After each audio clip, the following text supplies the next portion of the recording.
YCP fire brand రోజాను సొంత నియోజకవర్గంలోనే అసమ్మతి భయపెడుతోందా? రోజాపై సొంత పార్టీ నేతలే తిరుగుబాటు జెండా ఎగరేస్తున్నారా? రోజా ఓటమిపై వైసీపీ నేతలే ఫోకస్ పెట్టారా? అసలు నగరిలో ఏం జరుగుతోంది? Watch this south first special story.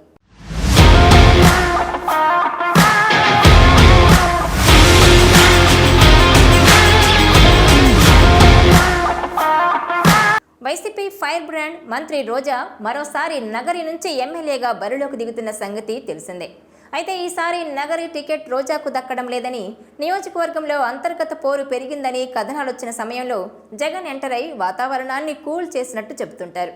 అయితే ఎన్నికలు సమీపిస్తున్న వేళ నగరిలో పరిస్థితి ఏమీ మారలేదని, రోజాకు ఇంటి పోరు అలానే ఉందని అంటున్నారు. నగరిలో మరోసారి గెలిచి హ్యాట్రిక్ కొట్టాలని రోజా కలలు కంటున్నారు. అయితే స్థానికంగా సరికొత్త సమస్యలు ఆమెను చుట్టుముడుతున్నాయి. ఇందులో భాగంగా రోజాకు సహకరించేది లేదని, ఆ నియోజకవర్గంలోని సొంత పార్టీ నేతలే ఎర్ర జెండా ఎగరేస్తున్నారని, ఈ విషయాన్ని పార్టీ హైకమాండ్కు కూడా తేల్చి చెప్పారని తెలుస్తోంది. నియోజకవర్గంలోని నగరి, పుత్తూరు, వడమాలపేట, నిండ్ర, విజయాపురం మండలాలుండగా ఈ 5 మండలాల్లోని వైసీపీ నాయకులతో రోజాకు వ్యవహారం చెడిందని అంటున్నారు.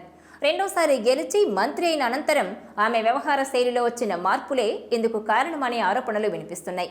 ఇదే సమయంలో అందరినీ కలుపుకుపోయే విషయంలో రోజా వెనకబడిపోయారని, తన వెంట ఎవరు వచ్చినా రాకపోయినా ఏమాత్రం పట్టించుకోను అన్న విధంగా ఆమె వ్యవహార శైలి ఉంటుందని విమర్శలున్నాయి.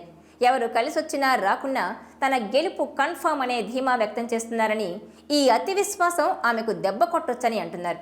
మరోపక్క నగరి నియోజకవర్గంలోని తమిళ ప్రజలు ఎక్కువగా నివాసం ఉండే ప్రాంతాల్లో రోజా భర్త సెల్వమణి వారిని ఆకర్షించే ప్రయత్నం చేస్తున్నా అనుకున్నంత స్పందన రావడం లేదనే మాటలు వినిపిస్తున్నాయి.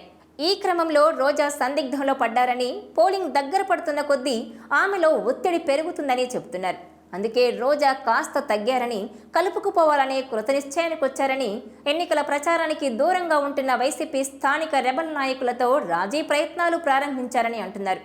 అయితే ఈ విషయంలో అసంతృప్తులు, ఆగ్రహంతో ఉన్న నేతలు రోజా మాటలను పరిగణలోకి తీసుకోవడం లేదనే చర్చ కూడా తెరపైకొచ్చింది. దీంతో స్థానిక నేతలను కలుపుకుపోయే విషయంలో రోజా ఇంకా ఎలాంటి ప్రయత్నాలు చేస్తారు, ఏం చేస్తే స్థానిక నాయకులు రోజాను నమ్మి ఆమె గెలుపుకు సహకరిస్తారు అనే అంశం ఇప్పుడు ఆసక్తిగా మారింది.